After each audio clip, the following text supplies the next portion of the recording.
বন্ধুরা বলে বিয়ে করে আইলো, যাই দেখা করে আগে বন্ধুরার সাথে। কিরে বন্ধু, তুই বলে বিয়ে করে আইলি? বিয়া করব না কি করবো? তোর নাল্লা শীতে কুকুর নাকি মরমু? আরে বন্ধু, কি করছিস এগুলা? কি কইছি আর বালাই তো কইছি। তুই বিয়া করছ না আমি বিয়া করে লাইছি। আরে বন্ধু, তুই তো জানোসই আমার আব্বা কেমন, কইলে বিয়ে করাই। তা তো জানি তোর আব্বা কেমন। তোর আব্বা দেখে ডরাইলে হবো, তাহলে কপালে বউ জুটবো না। শীতের দিনে কুল বালিশ নিয়ে দেখতে হবে।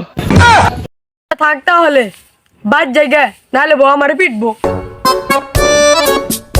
শালার বন্ধু, তুই আর আমি ন্যাংটা কাল থেকে একসাথে থাই, আজকে বিয়ে করছোর কারণে বন্ধুরে ভুলে গেলি। যা যা। আব্বা, আমার বন্ধু বিয়ে করলাইছে, আমার অপমান করে, আজকে মতো আমার বিয়ে করবা। কালকে মুসলমানি করালাম, আজকে বিয়া করব।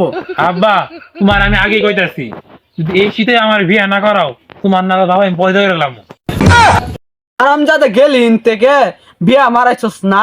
জামুই তো, তুমি যে ওই বাড়ি বিধু বাসাসির সঙ্গে যে পীড়িত করো, ওইটা আমার কইতাছি। গেন্দা তুই এটা কি কইলি? আস্তে কো তোর মা হুইন না হালাবো।